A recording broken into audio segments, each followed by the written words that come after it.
suis Nadia Sadawi. Je vais parler donc de mon parcours dans les soins infirmiers. Moi, je suis allée dans les soins infirmiers après avoir fait des études de littérature et puis après avoir travaillé dans les sciences de l'éducation, mais portées aux jeunes enfants et adolescents. Et j'avais déjà une envie à l'époque du lycée d'aller dans les soins infirmiers parce que j'avais une vision de rendre service à la personne. Donc j'étais vraiment au service à la personne. Et puis après mes études, j'ai rejoint quand même l'école d'infirmière.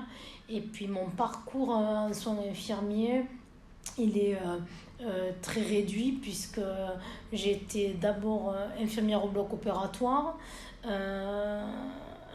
instrumentiste donc en orthopédie.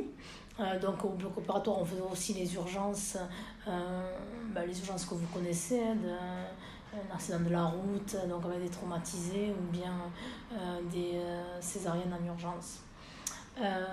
Et puis ensuite, je suis allée aux soins à domicile, donc j'ai 13 ans de soins à domicile. Ça va avec mon arrivée en Suisse, qui a eu lieu il y a presque 15 ans. Donc je suis aux soins à domicile, évaluatrice des besoins et puis instructrice des besoins, instructrice des infirmières en soins à domicile. Et puis depuis 2019, je suis à la Haute École de Santé et je suis maître d'enseignement.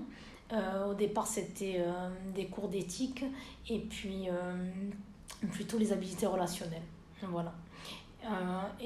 Depuis l'année passée, je suis aussi responsable de la formation pratique.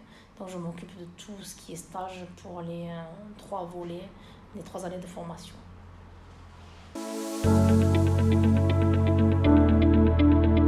Alors, le rôle infirmier auprès des patients, il est fondamental de par la relation soignant-soigné. Ce qui est primordial, je crois, c'est la relation qu'on a avec la personne en tant qu'individu. On est dans cette optique-là, j'ai déjà dit tout à l'heure, de prendre soin, d'être prestataire de service. Mais c'est vraiment cette idée de travailler cette relation qu'on a à l'autre, de créer une relation de confiance, de réserver de l'empathie pour créer ce climat sécuritaire et puis qui va permettre aussi à l'autre d'avoir cette tribune de communication et pouvoir s'ouvrir à la personne qui le soigne et de ne pas rester réduit à l'infirmier vient, donne le soin, mais vraiment beaucoup plus généralement, et puis ça crée presque une relation intime, bien plus que professionnelle.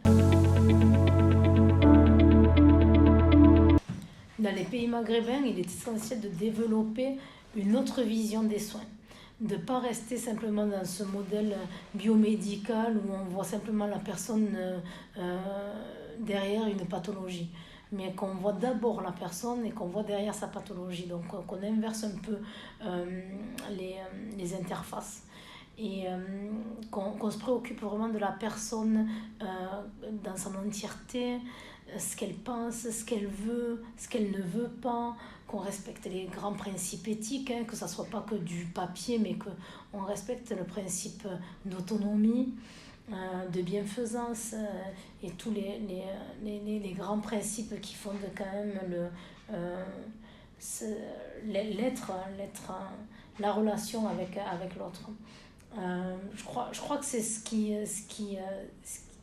manquerait de ce que j'ai pu voir, parce qu'après je doute pas que toutes les personnes elles ont aussi leurs compétences et puis leur rapport à l'autre qui leur est propre, puisque c'est quand même la relation elle est singulière, mais moi je dirais peut-être ça, mais ce qu'on retrouve même en Europe, on retrouve parfois des soignants qui restent dans du très biomédical, dans de l'exécution du soin, et bien plus dans la pensée du soin, mais plutôt un soin accompagné.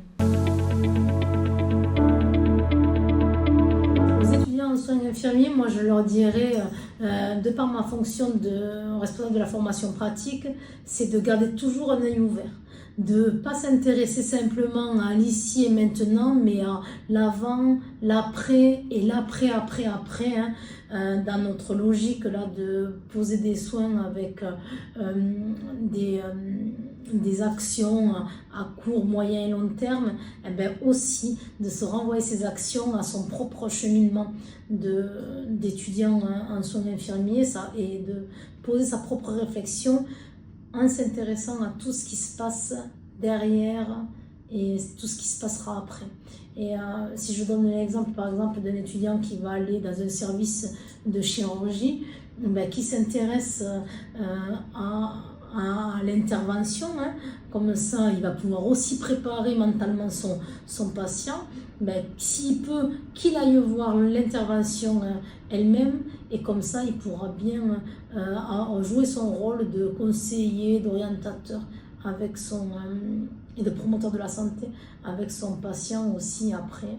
Et puis s'il s'intéresse à la personne qui se fait opérer, ben, il va s'intéresser aussi à son emploi, à son poste de travail, à son lieu de vie et à tout ce qu'il faudrait mettre en termes d'adaptabilité.